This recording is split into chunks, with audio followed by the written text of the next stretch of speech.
The Lord said to Moses, Give Aaron and the following instruction. When you set out the 7 lamps in the lampstand, place them so their light shine forwards in front of the lampstands. So Aaron did this.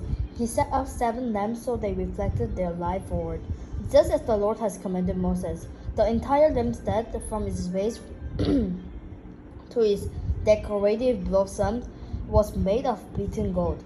It was built according to the exact design the Lord had shown Moses. The Levites dedicated. Then the Lord said to Moses, Now set the Levites apart from the rest of the people of Israel and make them ceremonially clean.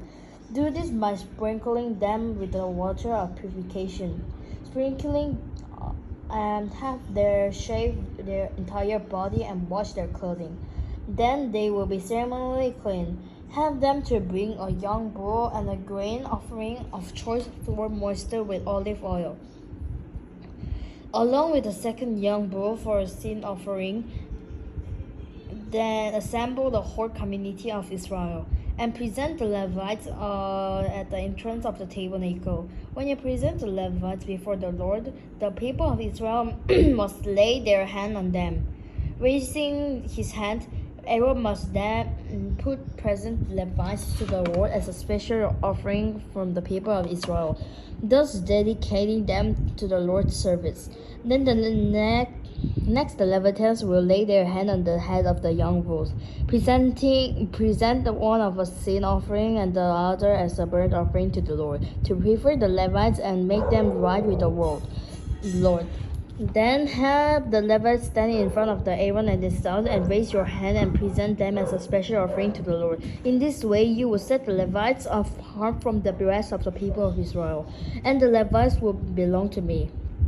After this, they may go into tabernacle to do their work, because you have purified them and presented them as a special offering. All the people of Israel and Levites are reserved for me. I have claimed them for myself in place of all the firstborn sons of the Israelites.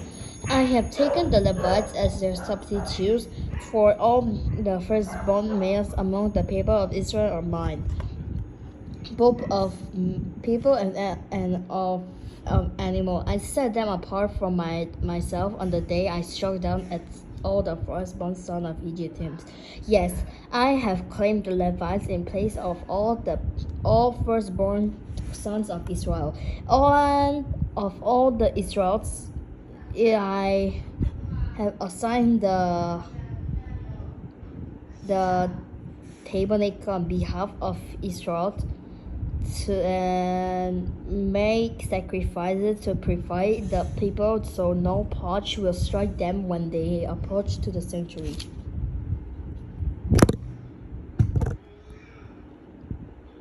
So Moses, Aaron, and the whole community of Israel dedicated the Levites, carefully following all the Lord's instruction to Moses. The Levites purified themselves from sin and washed their clothes, and Aaron lifted them up and presented them to the Lord as a special offering. He then took and sacrificed to purify them and make them right with the Lord. After that, the Levites went into tabernacle to perform their duties, assisting Aaron and his sons. So they carried out all the commands that the Lord had gave Moses concerning Levites. The Lord also instructed Moses, This is the rule of Levites must follow. They must begin serving in the tabernacle at the age of 25, and they must retire at the age of 50. After retirement, they may assist their fellow Levites by serving as guard at the tabernacle, but they may not officiate in the service.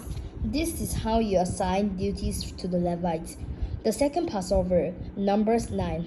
A year after Israel's departure from Egypt, the Lord spoke to Moses in the wilderness of Sinai. The first month of that year, he said, Tell the Israelites to celebrate the Passover at the prescribed time, at twilight on the 14th day of the month. Be sure to follow all my decrees and regulations concerning this celebration. So Moses told the people to celebrate the Passover in the wilderness of Sinai as twilight fell on the 14th day of the month. And they celebrated the festival there, just as the Lord has commanded Moses. But some of the men had been ceremonially defiled by touching a dead body, so they could not celebrate the Passover that day. They came to Moses and Aaron that day and said, "We have become ceremonially unclean by touching a dead body. But why should we be preventing from presenting the Lord's offering at the proper time with the rest of Israel?" Moses answered, "Wait here until I have received instruction for you from the Lord. This is what the Lord replied to Moses. Give the following instruction to the people of Israel. If any of the people now or in future generations are ceremonially unclean at the Passover time because of touching dead body, or if they are on a journey and cannot be present at the ceremony, they may still celebrate the Lord's Passover. They must offer Passover sacrifice 1 month later, at twilight of the 14th day of the second month. They must eat the Passover lamb at that time with bitter salad, grain, and bread made without yeast. They must not leave any of the lamb until the next morning. Then they must not break any of its bone. They must follow all the normal regulations concerning the Passover. But those who neglect to celebrate the Passover at the regular time, even though they are ceremonially clean and not away on a trip, will be cut off from the community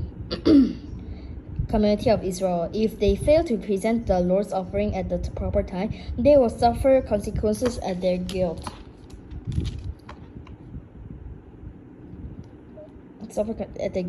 And if foreigners living among you want to celebrate the Passover to the Lord, they must follow the same decrees and regulations. To same law apply both to native-born Israelites and to the foreigner living among you. The fiery cloud. On that day, the tabernacle was set up. The cloud covered it, but from evening until morning, the cloud over the tabernacle looked like a pillar of fire. This was the regular pattern at night, the cloud that covered the tabernacle at the appearance of fire. Whenever the cloud lifted from over the dark tent, the people of Israel would break camp and follow it. And wherever the cloud settled, the people of Israel would set up camp. In this way, they traveled and camped at the Lord's command whenever He told them to go. Then they remained in their camp as long as the cloud stayed over the tabernacle.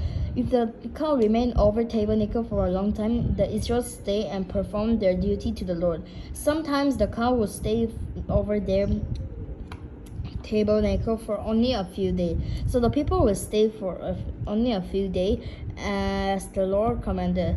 Then, at the Lord's command, they will break camp and move on. Sometimes the cloud stayed only overnight and lifted the next morning. But day or night, when the cloud lifted, the people broke camp and moved on. Whether the cloud stayed above the tabernacle for 2 days, a month, or a year, the people of Israel stayed in the camp and did not move on. But as soon as it lifted, they broke camp and moved on. So they camped or traveled at the Lord's command, and they did whatever the Lord told him through Moses.